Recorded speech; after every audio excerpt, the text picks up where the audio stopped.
All right, so it's I guess day 2 officially of our cruise, and day 3 of our vacation, because we came in a day early, and we're at the Underground Railway Museum of Budapest, and our ship leaves today at well, not our ship, but we're busing to Vienna today at 2 p.m. Yeah, we're meeting our tour group at Spoon, the boat restaurant on the Danube. I actually gave our tour director a little bit of a stroke yesterday, because I said, "Hi, I'm Jason. This is Angelina, and that's going to be hard for you to remember because you're not going to see a lot of us because we're going to do our own thing." And so I expressed our discontent with their plans to spend the day driving us around in a bus and seating us at a restaurant. And so I said, "Yeah, we're going to do our own thing. What time do you want us to meet you?" And he said 2 o'clock and maybe 1:45. I said, "All right, we'll be there at 1:45. And I think he got it. He was a nice guy. Our tour director's name is Daniel. So we're just walking through the Railway Museum now. I'm going to vlog a little bit, and they vlog a little bit from the bus. What's interesting is that we bought our tickets here, and there was an extra $500 for the video pass, and photo and video pass. And the nice ladies who sold us the tickets don't really speak English, so we had a little bit of some gesturing and some negotiations to purchase everything we needed to tour the museum and video it, but we made it through. There's the inclined railway museum that we rode or inclined railway car that we rode the other day. It was a pretty cool place.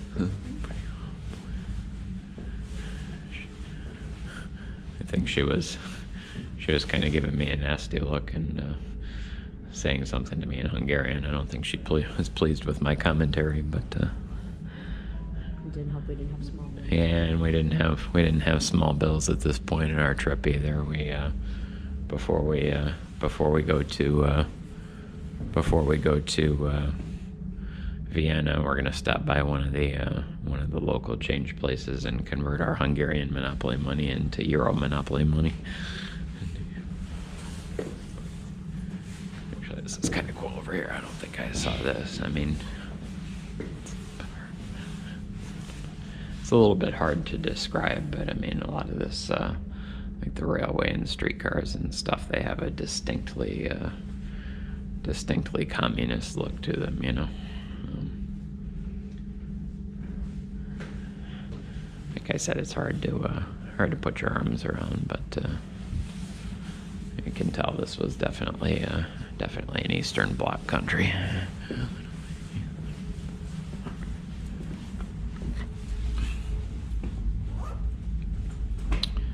So apparently the first underground railway system of the continent was opened to the traveling public in Budapest in May 1896. So I guess that's what makes this significant, is that they were the first. This is kind of cool. I don't really see translation there, but I see the word Siemens, so I'm guessing this has something to do with Siemens railway lines. Probably produced by the Siemens factory, Siemens AG factory.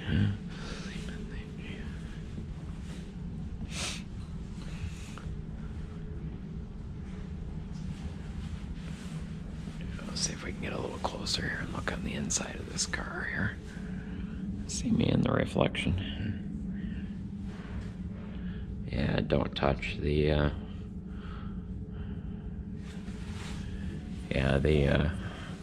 I'll give another little controversial commentary here too for since we're in a railway museum, for those of you that might remember the old, and this is related to that don't touch sign over there, for those of you that remember the old TV show John and Kate Plus 8, there was an episode where they actually while they were still together, they took their kids to the Strasburg Railroad in Strasburg, Pennsylvania, near the Lancaster area, Pennsylvania, and I've been there many times myself.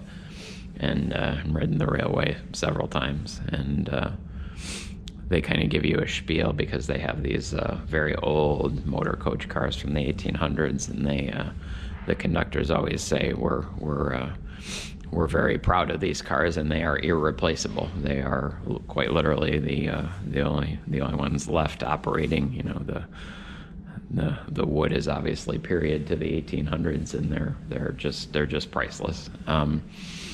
And so of course John and Nate just let their kids rain terror on these irreplaceable, priceless railway cars, and it just made my heart cringe. So when you're in a museum like this, or in an auto museum or whatever, don't just go up and sit in the cars, or don't put your hands all over things. You know, try and remember that any damage you do cannot be repaired.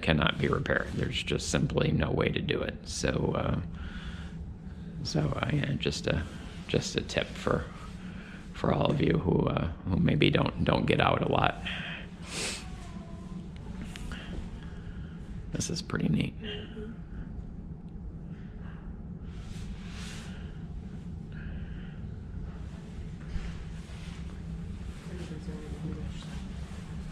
Yeah, some are not in English. Well, there's the English is underneath. Yeah.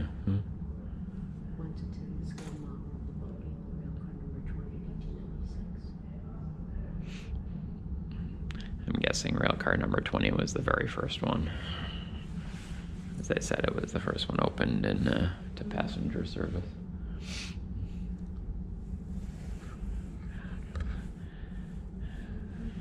Yeah, the Electric Railway Corporation, Joseph Furnick. We found that a lot of people are named Joseph here. Everything is Joseph this, Joseph that, and Joseph the other thing.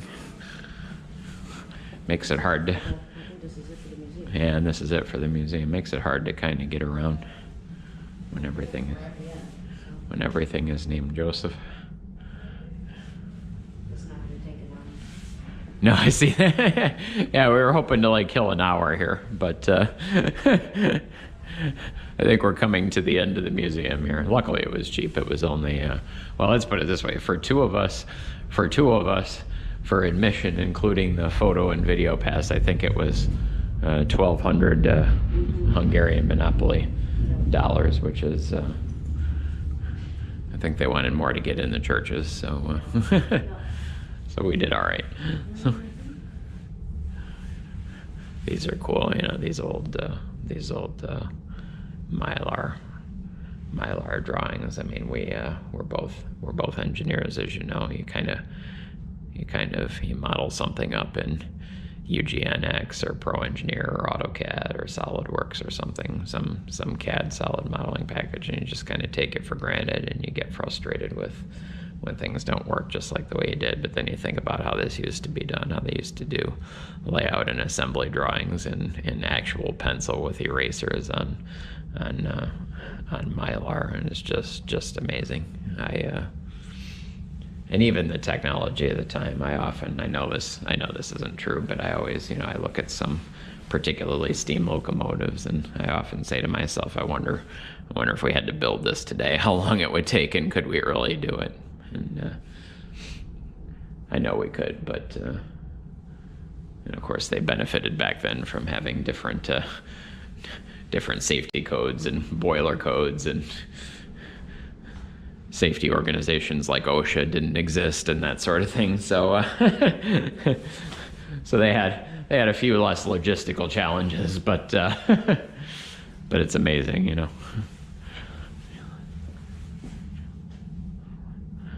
Very, very cool. Very, very cool.